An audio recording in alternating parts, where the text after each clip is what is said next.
Welcome back to Movies TV Mad. You can follow me on Twitter at Movies TV Mad, and a very warm welcome to Wednesday's edition of the DC Universe Daily Live, and a very warm welcome and good morning. And good morning to one Ronnie Dodge. Morning, mate. Morning to you, mate, as well. I hope you're hyped and pumped and you've woken up on top of the world, because being a DC fan, for me, is very exciting right now. Now, there are three types of DC fans out there. The apathetic ones who will like anything and everything, even the crap stuff. The angry fans, let's just call them Snyderverse stans, just for argument's sake. And then there's the ones who think they're the experts, that know it all. Let me be clear about me. I may be speaking on this channel, I may speak about DC on my other platforms, but I'm no expert. But I love the DC universe, and I want it to be great. And I get excited when someone like James Gunn and Peter Safran announce a slate, a good slate, and I don't have any effing agenda towards any director. I can appreciate director's stuff, but I'm not on anyone's side. I want to see great DC. I want to see DC that pleases as many fans as possible. And I don't want to see this continuation of that fandom being serviced, of that fandom being serviced. We're all DC fans. If you love DC Snyderverse, you're a DC fan. If you like DC Comics, whether it's Tom King or Tom this or Tom that, you're a DC fan.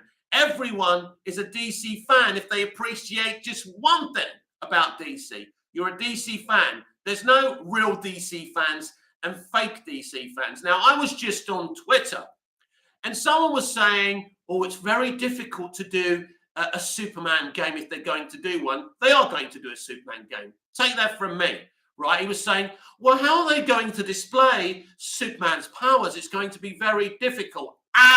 This triggered me straight away. Ronnie Dodge, I just finished Supergirl Woman of Tomorrow. So good. Why don't you tell us about it here on the chat, Ronnie? Because I still haven't read it. I've heard lots of things. Tell us the outline of the story and a few things that you enjoyed about it, if you don't mind, of course. So I don't agree that it's difficult to display Superman's powers in a game. All you need is imagination. Now, I'm not a game developer. I've never wanted to develop a game. I play some games, but I'm not really a deep gamer, and I'm not going to pretend I am, and I'm not going to be ashamed of it. Now, when the DC games come out as part of this new DC universe, I'm going to be buying that shit because it's exciting to me. But it's not difficult or a challenge to display Superman's powers if you're a good developer and James Gunn is sitting next to you, right? And I'll tell you why.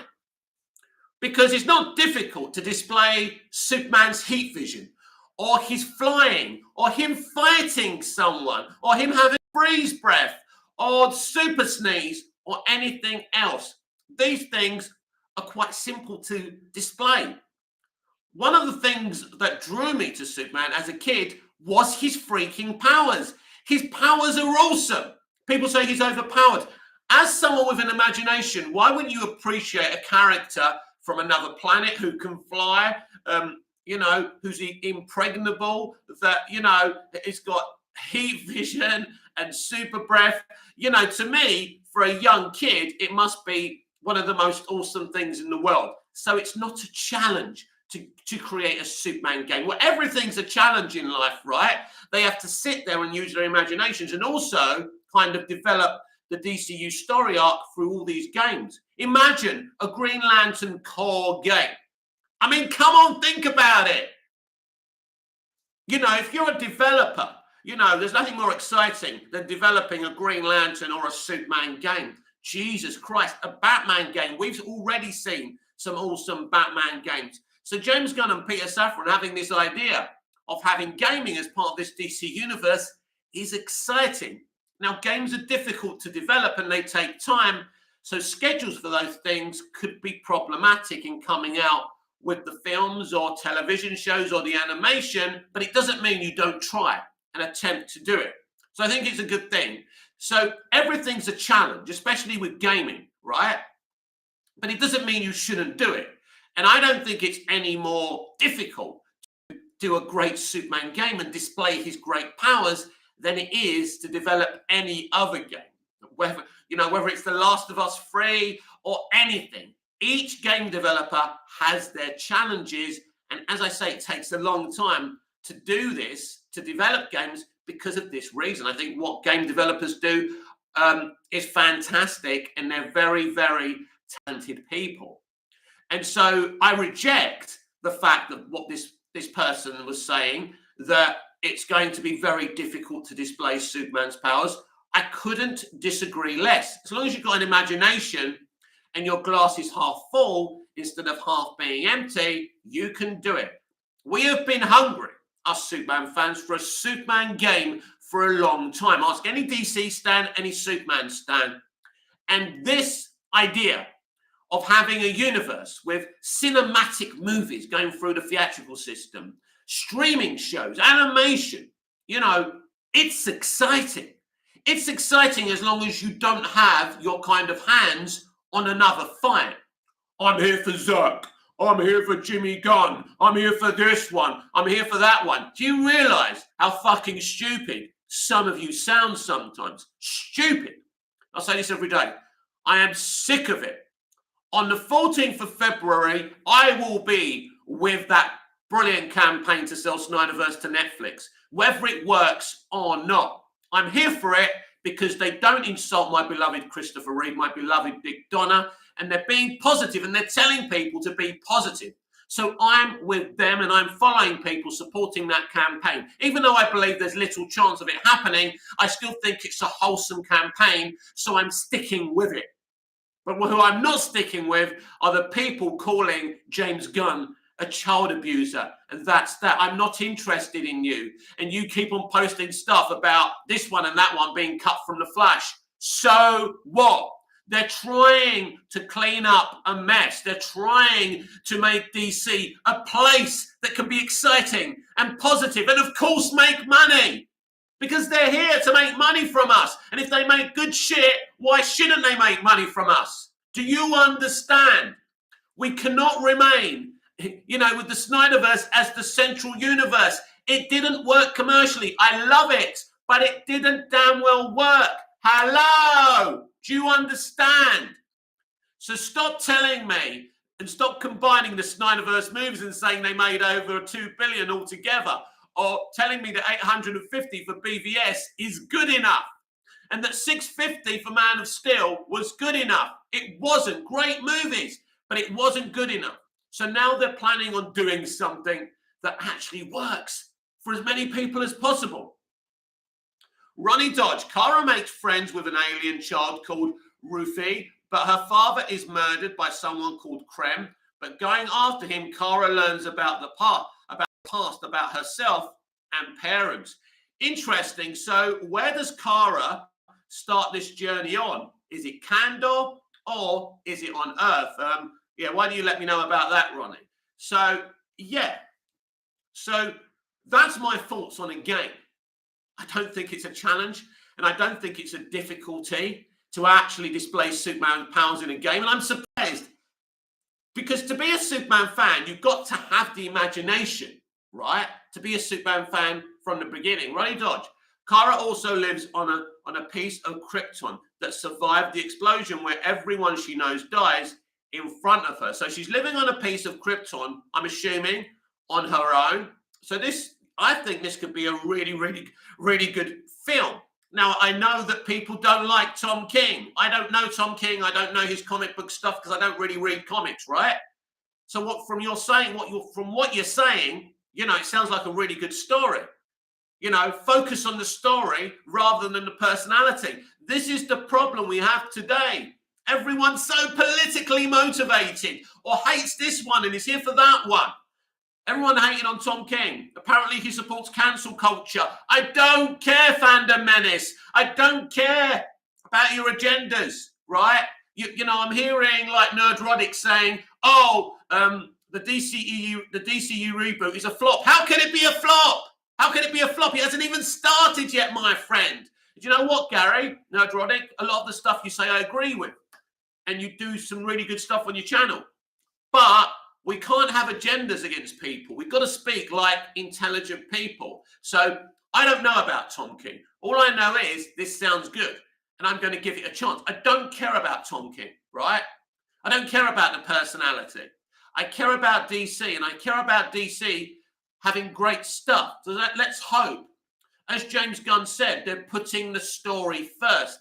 And I hope they're putting the story first before representation and inclusion, and including this one and that one. Do what you want with your casting, right? But at the end of the day, make a good fucking story. Ronnie Dodger, I love the story. Ronnie Dodger, I can't wait for the Flash trailer on Sunday.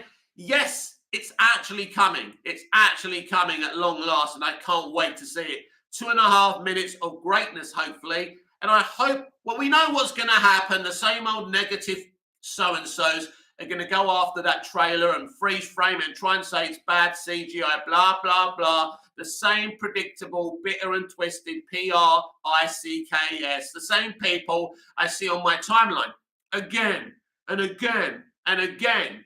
You can't hurt what James Gunn's planning. If it's good and it makes money, people, what you're saying, people are just going to put their earmuffs on. People are not going to care anymore. So again, I love Snyder. I love his stuff.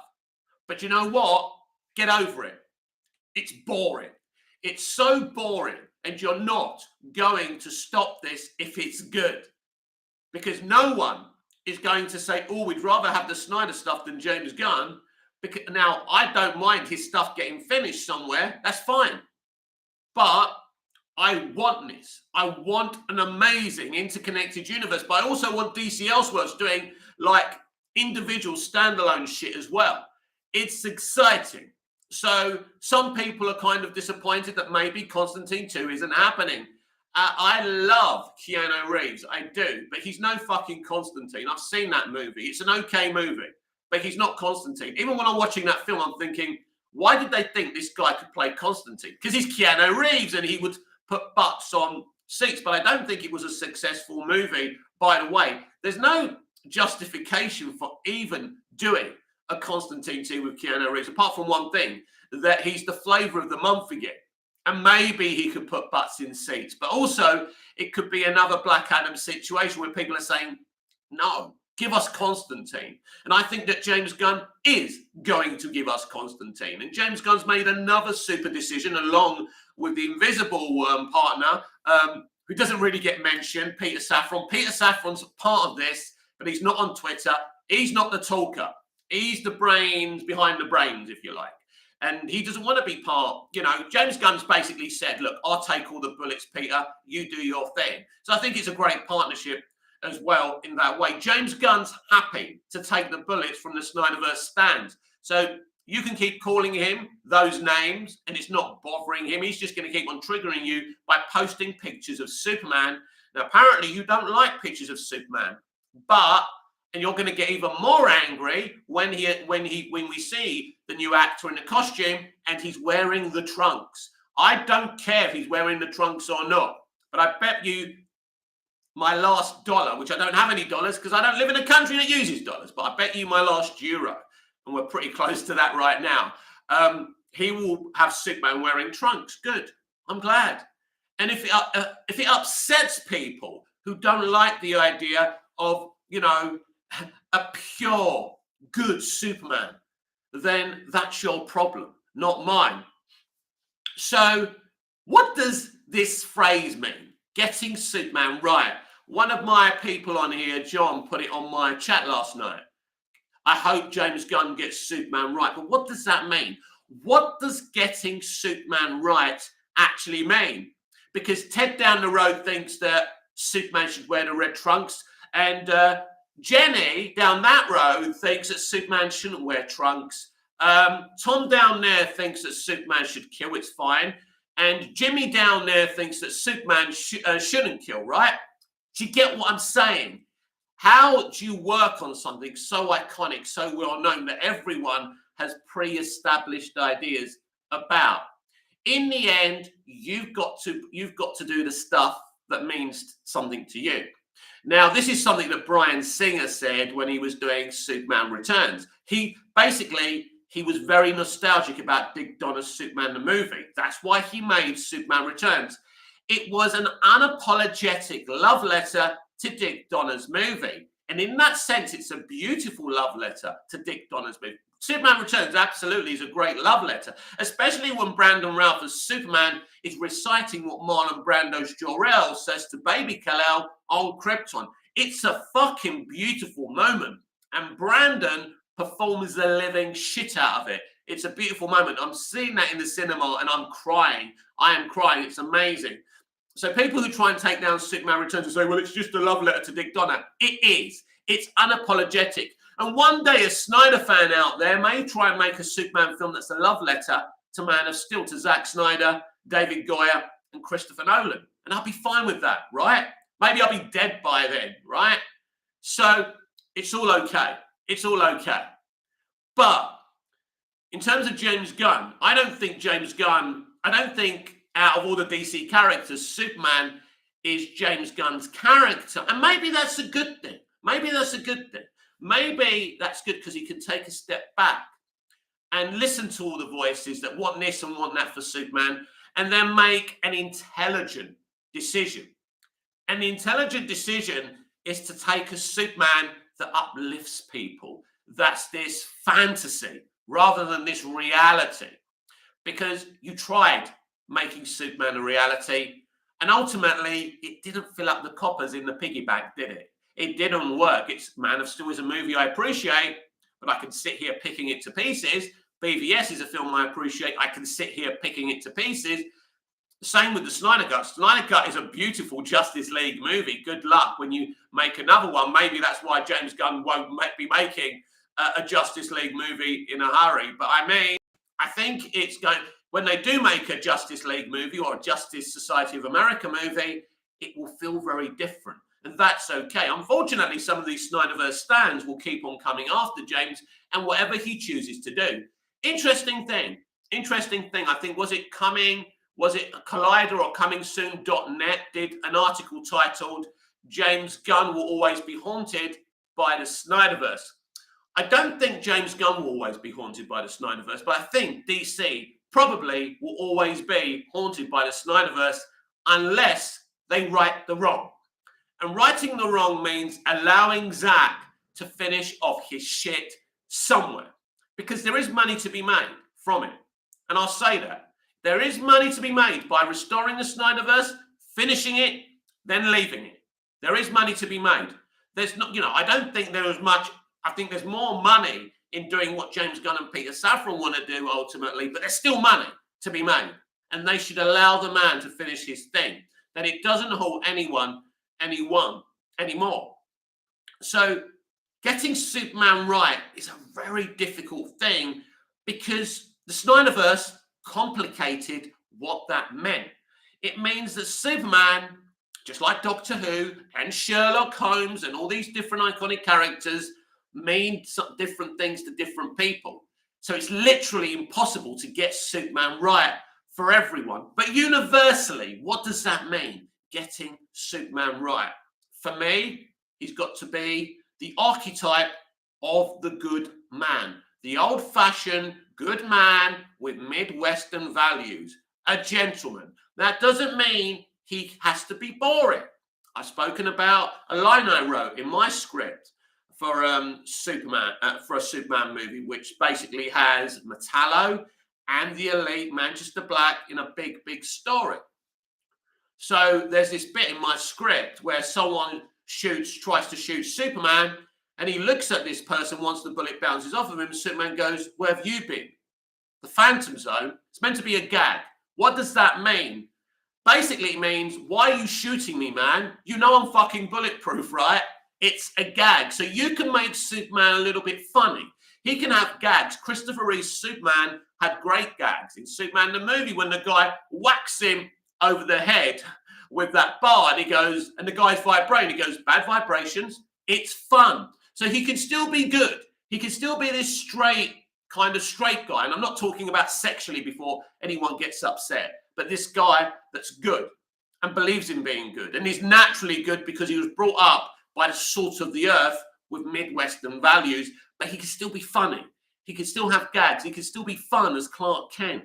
And then you've got this brilliant romance blooming between Clark and Lois, and even Superman and Lois. Beautiful, beautiful stuff. And when people say, how do you make Superman relatable? He's too powerful, he's too this. Superman, whether you're talking about the game or live action, there are so many elements to this character that can be interesting and relatable. Look what Smallville did. Smallville used the kind of question of secrets and lies in Smallville. So they kind of asked the question, is Superman, or should I say Clark, lying to Lana, or is he choosing not to tell her the truth? Clark Kent in Smallville, like the character, has always had this responsibility, and he doesn't know what to do for the best. Does he tell Lois? And in Smallville, does he tell Lex? But telling Lex is actually dangerous. Telling Lana puts her in danger. We find out in the 100th episode, Reckoning, what danger Lana gets in when she finds Clark's secret. In one of the realities, she actually dies, and Clark demands from Jor-El that he gets another chance to save her. So Clark was right all along not to tell Lana. What happens when he tells Lana in season 6 of Smallville? She ends up getting killed or faking her death, and she starts going down a dark path because she feels she needs to be protecting Clark. So Clark's actually right never to tell Lex, and originally not telling Lana, because ordinary human beings can't handle the responsibility. What happens when Pete Ross finds out about Clark's powers in Smallville Series 2? He nearly ends up getting killed, and he has to leave Smallville in the end because he tells Clark he can't handle, protecting his secret. And Clark feels terribly. Imagine, so having this big secret, whether you're Superman or teenage Clark Kent, is very difficult. But what I'm trying to say is that Smallville used the elements of secrets and lies, and I think it was brilliant. And it just shows you how many avenues Superman's got for great stories, whether it's a pre-Superman story or whether it's a story like Superman Legacy, where he's kind of already Superman. But there are so many different interesting facets of this character and his supporting characters in Jimmy, Perry, Lois, and different other characters, and the villains as well. So I don't think Superman's boring. I don't think there's a lack of interest in Superman. I think people want to see a great Superman movie, and I think people want to see great DC movies, but I don't think they want to go and see Marvel movies. That's the difference. I don't think anyone is asking for DC to be the MCU. For example, Ant-Man and the Wasp: Quantumania is being heralded for Jonathan Majors' performance as Kang, but it's not being heralded, have you noticed? It's not being heralded as a great film, apart from a couple of shills. And there's a reason for that, because it's not a great film, but they have a great villain, and they have great, great interactions between Scott Lang and Kang the Conqueror. And that's great, but that doesn't make a good film. Now, James Gunn's already spoken about giving these films a unique identity of their own, forwarding the story arc, but still focusing on the characters and the movies themselves. If he and Peter are able to pull this kind of thing off while doing everything they need to service in a connected story, in a connected universe, then they're going to have something really successful in their hands. Now, there's a lot of people who don't want to move on from Zack Snyder, and there's some people who do.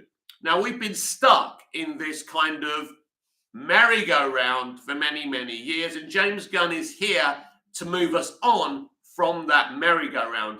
And I personally feel, as a DC fan who cares about DC and is fed up of the DCU being mocked and this conversation and that conversation, we need to move on. We need to move on from the old DCEU. We need to move on from the Snyderverse, and we need to create something amazing. So getting Superman right is a complex situation that is difficult for any creative, because everyone's got different ideas. Now, I think the trunks or no trunks conversation would have been kind of a debate that wasn't as strong, because Snyder and Nolan and Goya decided he wouldn't wear any trunks because they think the trunks are silly. Now, Zach actually reckons he tried a few costumes with the trunks and he didn't like the look of them. I still think you can design the trunks to look cool, and it's not a bad thing. And, you know, you've got to let go of it. There's elements of Superman that can be campy, that can be silly. And maybe the trunks is one of those things. I think, you know, you can change costumes, you can update costumes. I personally don't have a problem of not having the trunks or having the trunks, but some people will die on their own hill over this. And, you know, that's always going to be a thing. People are kind of, I don't know, passionate about things that don't matter. Ultimately, whether he wears trunks or doesn't wear trunks isn't important. As I say, these conversations are not important. What's important is who Superman is as a character. And in terms of getting Superman right, there's always this debate with all fans, not just DC and Superman fans, about canon. Is canon important? It's important he comes from the planet Krypton. It's important he has superpowers. It's important his costume remains bright because he is a bright character. He's an inspirational character. But I don't think you totally have to adhere to canon. You can break canon in little ways, but you can't start changing the name of the planet that he's from. You can't start getting rid of Lois Lane and Jimmy Olsen. These are important things in the Superman universe, but there's things that you don't have to do, like what Smallville did, having Lex Luthor being in Smallville before Clark Kent becomes Superman. That's a canon break. Bringing Lois Lane into Smallville was a canon break. But I think these were really, I don't think Smallville did anything bad in terms of the canon breaks they made. In fact, I call Smallville the Bible of Superman because I think everything that they changed was bang on. So he still comes from Krypton. He's still got superpowers.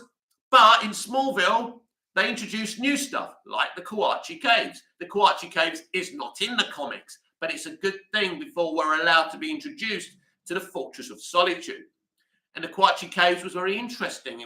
They were these Native American, Indian American caves with the legend of Namon, which is basically the legend of Superman. It was mystical, it was clever, it was amazing. So everything new that Smallville created for Superman absolutely works. It can still work in a movie. It can work in Smallville comic books if they decided to do Smallville comics. They did the Smallville season 11 comics, which had some success, but they stopped doing them. I'm assuming they stopped making money, but I still feel you could make like a Smallville Legends comic or something with different characters like Green Arrow and, you know, different people, and it will be a lot of fun. So Smallville broke canon, but they didn't break canon on the big things. Obviously, he never wore the costume until the end of the series finale. Again, I'm fine with that. He didn't really wear the costume, and it was CG, wasn't it? Which was disappointing within itself, but that's not really my real problem with Smallville. Smallville had other inherent problems in its series finale because, as I always say, the animals took over the school, meaning the Smallville cast. Said it before, Alison Mack was in charge of how Chloe's arc ended. Her staring up and smiling at an oncoming apocalypse isn't a great ending, or reading a comic book to Green Arrow's kid isn't a great ending for Chloe Sullivan. So, yeah, so there's a multitude of ways of getting Superman right, but I think little breaks in canon are not a bad thing, as long as you don't start saying he's half human or he really comes from Earth or, you know, shit like that. I think there's things you can change with the character, as Smallville did. Smallville is a great example of changing things in good ways and making the character even better than he was before. Smallville did something that the Doctor Who revival did. It brought more fans into the character of Superman. The revival of Doctor Who under Russell T Davies brought new Doctor Who fans because it was done. Both of these ideas were done in a relatable way. And there's lots of young people who are older people now who love Superman because of Smallville. So it proves if you make things in relatable ways, and, you know, they did get Superman right. They did get Clark right in Smallville. He's the character he should always be. He blames himself. He's a good guy. He cares about people, but he's got these challenges of keeping his secret and doing the right thing. And as a young man, as a teenager, that may seem like straightforward. But when you're a teenager, the world is alien enough, never mind, let alone finding out you actually are an alien. And I think Smallville was a formidably written series, and I was invested from day one to the end. It was an amazing show. It really was. And I think it's one of the versions of Superman, Clark Kent, that gets the character totally right. So you talk about getting Superman right. Smallville mostly got Superman and his supporting characters right. And they even earned the right to have their own Justice League and Watchtower. It was a sensational show. Maybe Smallville got Superman more right than anyone has before. Maybe. I think Superman the movie, and I think, Dick Donner got Superman as right as Smallville did. I think both those versions of live action Superman, if you're writing a Superman movie or TV show, you should probably look to Smallville and what Dick Donner did with Superman the movie, because it's the kind of thing that people want. No, we don't want another Superman the movie. We don't want Superman Legacy to be Smallville, but we want them to look at that and ask the question, why was Smallville so good? Why did Superman fans like it? Why was Superman the movie still popular? And why is it still popular today? Because when you finish watching Superman the movie, you come out happy. You come out inspired, And this, when you talk about getting Superman right, it's not necessarily about, being inspired by All-Star Superman or this comic or that comic. I mean, that's great for James Gunn to be posting this comic book art. I don't have anything against that. But ultimately, you've got to look at the character and understand who he is. And from what Peter Safran said last Wednesday, where he's truth, justice, and the American way, and that seems a bit old-fashioned and boring, I think that's what legacy means. Showing that Superman's beliefs and morality isn't boring. And if you think being a good guy is boring, maybe the problem's with you and not with Superman, because being a good person isn't boring. Now, nobody's Superman. Nobody's perfect. Nobody can never put a foot wrong. Superman is an ideal of what a good person can be. And we can try to be as good as Superman. Now, we will never be as good as Superman, but if we're even a little bit close to who Superman is, then I feel that, we can reach something and we can become better people and a better world and, fix the mistakes of our ancestors, if you like. There's a lot of hatred out there today. And Superman's not about fixing the world with hatred by blaming others, or saying, basically it's about teaching people a better way. It's about inspiration. And there's not a lot of inspiration out there today. So one of the elements of getting Superman right is inspiring people to be better and not lecturing people, because Superman never lectures people. And I think that's what's important. And that's the key to getting Superman right. Because if James Gunn gets Superman Legacy right and gets Superman right, then he gets DC Universe right. Because Superman Legacy is the first entry point of this new universe, which means it's so important and it's so integral. And for me to be a Superman fan and knowing how important James Gunn and Peter Safran and David Zaslav view Superman in, then I think that's great. And I think it shows a confidence in the character and a confidence that they have that they can get the character right. Believe it or not, it's not difficult to get Superman right. And as I said earlier, getting Superman right isn't about whether you have trunks or not, or whether it's about, anything, whether he's this or that. You have to understand who Superman is. And Superman is the interpretation of the good man, and saying that it's not bad to be a good man. It's not boring to be a good man. In fact, the greatest story ever told is Superman, because this is the story of the good man with ultimate power. And he can control himself. It's difficult, but he controls himself. He has self-control. The difference between Superman and Lex Luthor is that Superman has self-control and Lex Luthor doesn't. If Lex Luthor ever had Superman's power, the world would be in trouble. But Superman has this self-control. He uses his powers for good. Of course, there's been times, like in Smallville, when he's in Red K, or when he's affected by magic, that he can be a danger. But ultimately, most of the time, Superman has this self-control not to inflict his will or inflict his power on other people, but just use it to be a healer rather than use it for vindictive reasons. And to have that self-control says a lot about the character of Superman. And I think this is why Superman's special. And this is why Superman's important. Give Superman's power to Batman, I don't think that will be a great eventuality. Give Superman's power to most of these heroes, I think we would be in trouble. But Superman is all about self-control. And I think this is why the Superman, the Superman versus the Elite, series of graphic novels was important, because it actually justifies who Superman is. What Superman versus the Elite shows is Superman's self-control to do the right thing, and Manchester Black doesn't have that self-control. Kill him, and they're not a problem again. But if you kill your enemy, then you're forgetting something, that your enemy could have children and a wife and a mother and brothers and sisters. And you could create another bunch of enemies and another bunch of villains. And it's not solving anything. Killing bad people isn't solving the problem.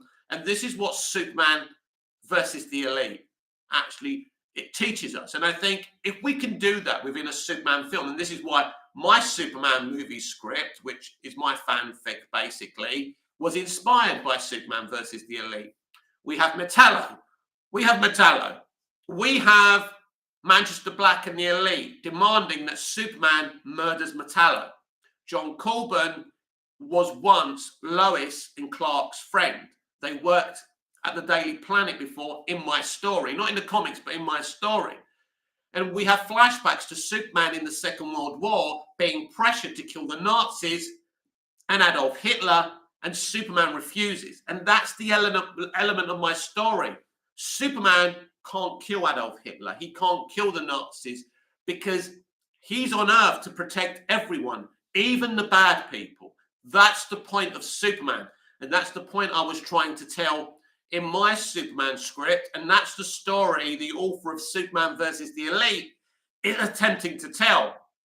And I think when that's done successfully, like in Superman versus the Elite, these are the best Superman stories. Because when I saw the animated Superman versus the Elite, the animated movie, I have tears running down my face. I thought, fucking hell. And I'm doing this.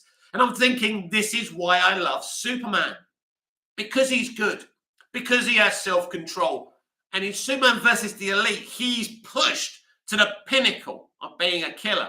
And even then, he chooses to preserve life instead of take it. In fact, he teaches Manchester Black the ultimate lesson. He twists it on him. And he makes him think he is a killer in the end. And he makes Manchester believe that he's willing to kill him. And then Manchester Black goes, this isn't you, but that's what you wanted, mate. You wanted to push a good person to be as bad as you, to be a killer, not to deal, not to sit down, not to negotiate, not to be the better person, but to be dark and bitter and angry. It's a bit like the Snyder fans, isn't it? They're bitter, they're angry. The Snyder fans that call James Gunn a child abuser, it's the same thing. And then there's the Snyder fans who have chosen something positive and uplifting in trying to get Netflix to buy the Snyderverse, the logo, the DC brand, so they can use Snyderverse. Which one of those fans, which side of that fandom would you back? The people calling James a child abuser, or the ones trying to do something positive?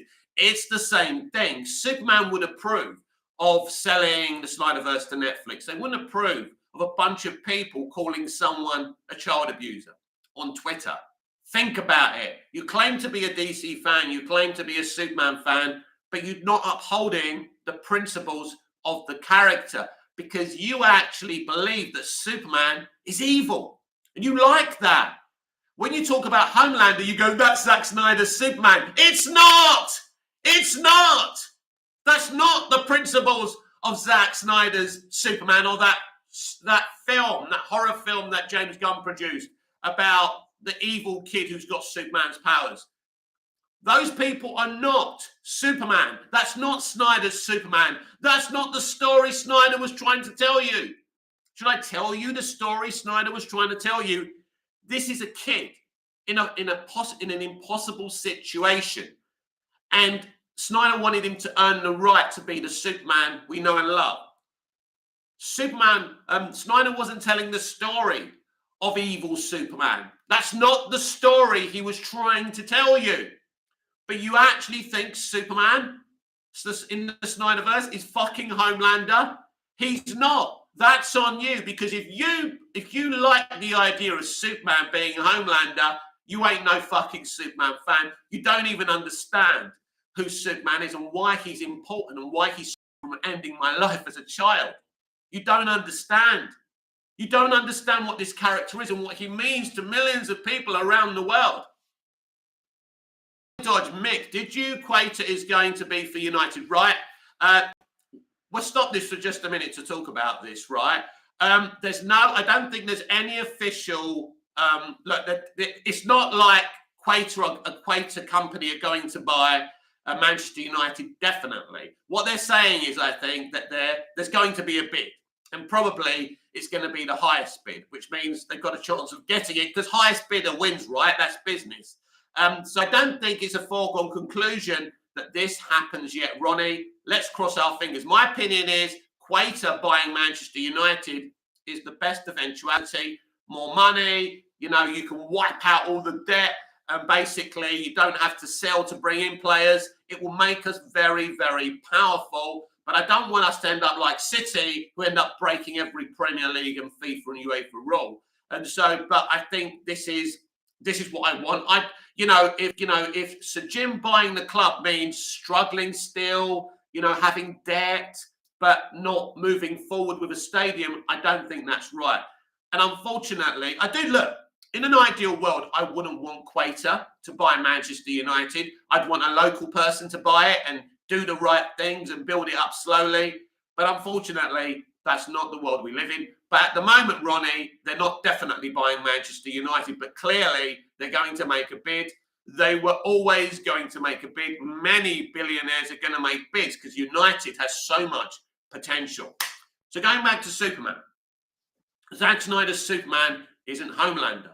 He isn't evil. It's a story of a good person who's got all this weight. It's Superman in the real world, but it's not evil Superman. So all the people talking about him being evil Superman are just because basically Darkseid takes control of him, or he's fighting the Justice League in the Snyder Cut and in Justice League. He's not evil Superman. He's just a regular man from another planet with powers. And there's a lot foisted on him. And it's an interesting story, but he's not evil. And if you want Superman to be evil, if you want Superman to be a murderer, then you're not a Superman fan. And I said earlier that everyone's a DC fan no matter where they are. But how can you be a Superman fan if you think... this is not even about whether it was right for Superman to kill Zod or not. It's not about that. But if you think Superman should go on in other live-action tales and other comic book tales, constantly killing, then you want to ruin everything that Siegel and Schuster built up. Let me explain to you about Siegel and Schuster. Now, one of them, I can't remember which one, I think their father died in a burglary. So creating Superman was about these two Jewish boys taking back control of their lives because they were two skinny boys. They weren't strong. They started going to the gym. They were trying to reclaim power over themselves because it was a dark world. It's always been a dark world, right? As I said, one of their parents died in a burglary or something. So it was about the strong man. Superman was the strong man. It's about regaining control, saying, hey, everyone, Superman, this is what Superman is. It's about saying, don't worry, everyone. Superman's here. We're safe now. It's that bit in Smallville, in the first Ryan episode, when Clark opens up the boot and goes, it's okay. You're safe now, and there's a bright light. That's what Superman's all about, everyone. He's the bright light. He's the light. Lex says it in the finale of Smallville, the series finale of Smallville. You're the light, Clark. You're the light. That's what he is. He's the light. He's the character that made this little boy not want to end his life. You know, my parents loved me, all that, but I had issues. I had issues, and I wasn't happy within my childhood. But I had a great family life. I had everything I ever wanted in terms of fiscally and stuff. But there were issues there, and there's always going to be issues there with me. That's life. So Superman was very important to me. These characters are very important, but Superman is important. You know, Superman is going to be important to a bunch of other little boys and little girls and trans kids or whatever, however they identify as, right? That's not important. I'm not interested in politics and gender politics and this shit, right? But Superman is important. He's always going to be important. He was important to so many young people when his story was being retold in Smallville, or in Superman and Lois, or in Lois and Clark, The New Adventures of Superman. Even with George Reeves in the 50s, this character has always been about uplifting people. And I'm sure James Gunn understands the importance of that and how important that is, that we get this right. And I spoke about this in yesterday's DC Universe Daily, where, you know, there's these different sides. Everyone's so political now. Everyone's so full of hate. They hate James Gunn, or they hate Zack Snyder, or they hate films being about leftist values or right values. It's just gone mad. And the internet causes a lot of problems because, as I say, it gives idiots a voice. And there are a lot of idiots out there. I'm not saying I'm not an idiot. I'm not saying you watching it are not an idiot. We're all idiots to a point. Of course we are. No one has a universal opinion that's universally right, but everyone is obsessed with being right. You're only right from your own point of view. Nobody, not me, what I'm saying now isn't universally right. What I'm saying now is only right from my point of view. But everyone's obsessed. Everyone's got an ego. It's like everyone wants to have the biggest plonker, right? It's like a measuring contest, right? And no one understands anymore. Nobody. Everyone's busy fighting. Snyderverse, this verse, that verse. What I'm fighting for is to have the best DC live action universe we can have. And to me, and I'm not saying this is necessarily universally right, is the slate that James and Peter have introduced, creating something a bit more interesting, wholesome, that attracts lots of people in. There should no longer be a debate if Superman should be a killer or not. Superman shouldn't be a killer. That's a more important debate than whether he wears trunks or not. Superman isn't a killer. Batman isn't a killer. Predominantly, Batman hasn't been a killer. You can find something to twist the narrative that he is, but ultimately, and this is why The Batman is a beautiful film. If we talk about The Batman quickly, because we spend all this time talking about my favorite DC hero, or hero in general, Superman, let's talk about Batman. In a lot of ways, Batman is as pure as Superman.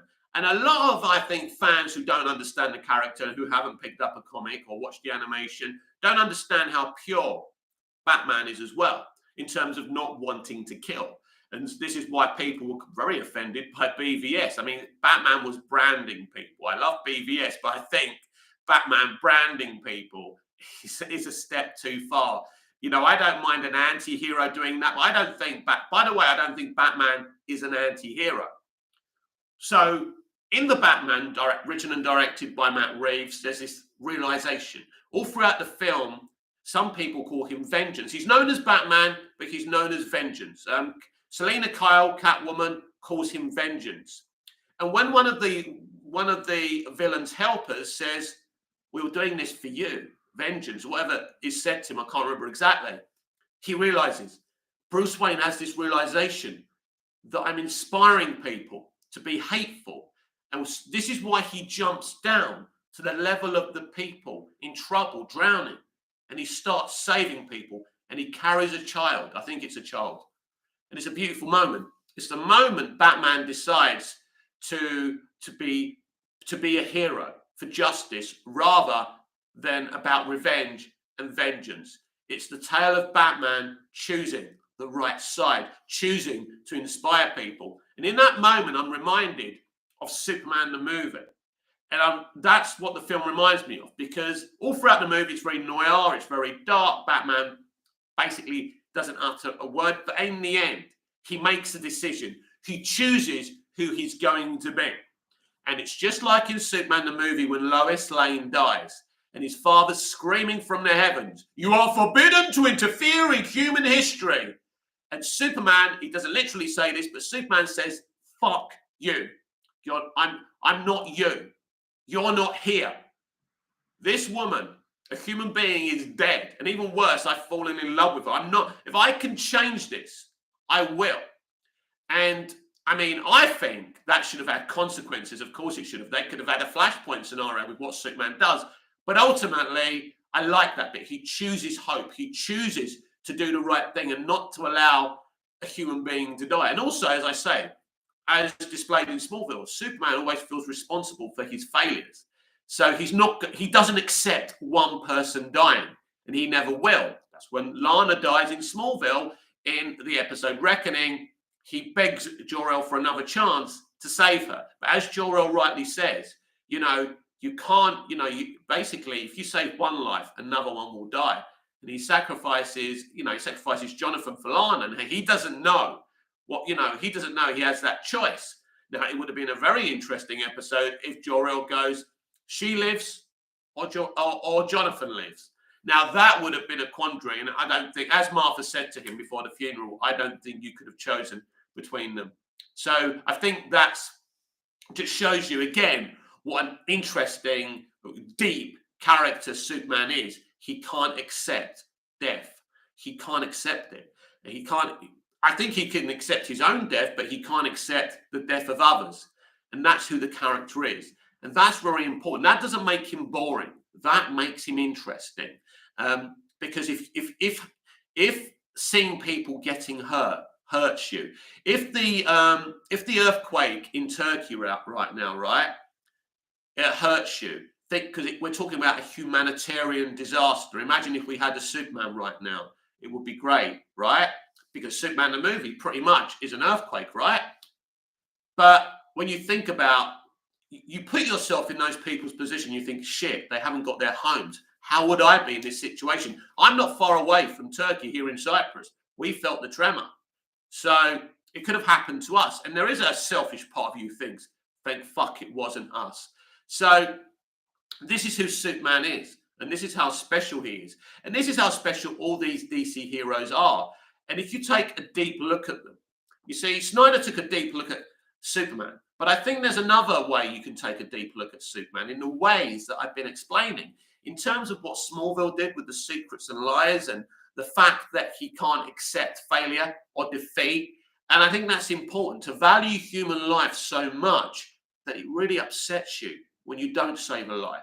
And I love this about Superman. And the best Superman stories in the comics and the best animation and the best live action movies have been when Superman's value of the human life is tested, because he gets upset. He believes Superman isn't doing a job. Now, this is very important. Superman isn't doing a job. He's not doing this because his parents were murdered. He's not doing this out of revenge. He's doing this because this was inbred in him. The DNA of his father and mother, these were the types of people they were. The way he was brought up by this Midwestern, old-fashioned, traditionally American couple with these Midwestern values. So Superman actually cares. What is it that General Zod says in Superman 2? Or is it Ursa? He cares. He actually cares for these people. He does. It ain't a job.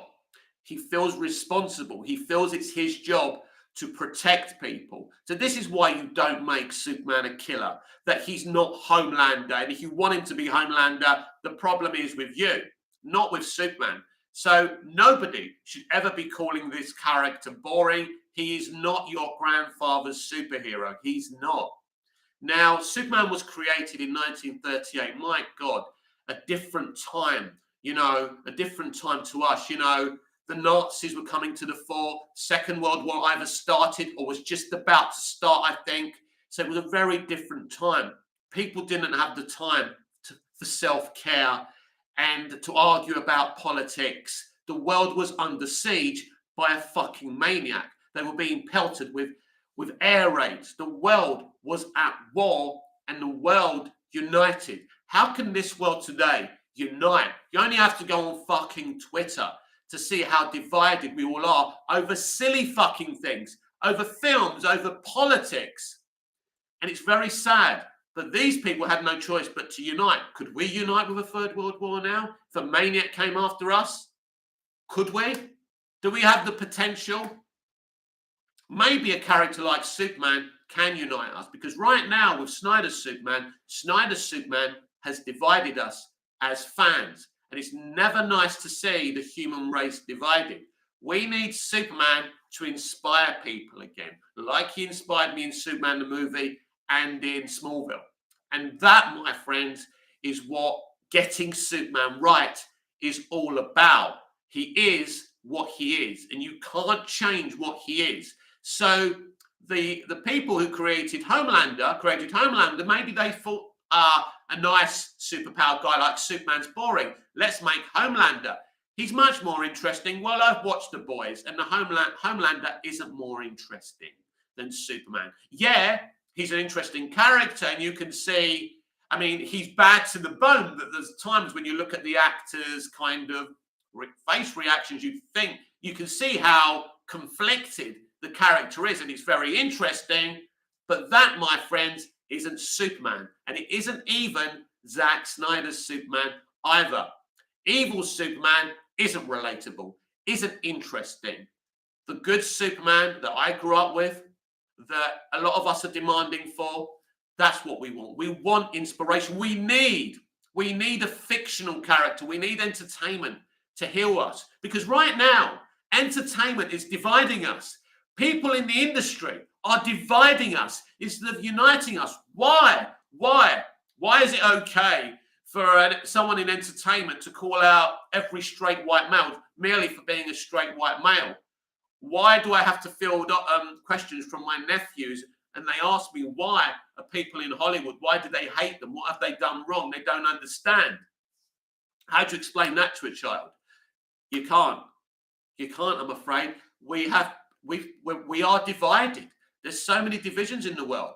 And I think that entertainment with Star Wars 77 and Superman 78 actually started to heal the American people from the Nixon situation and the division. Some people were pro-Nixon, some people were anti-Nixon. Like today, some people are pro-Trump and the other half are anti-Trump, right?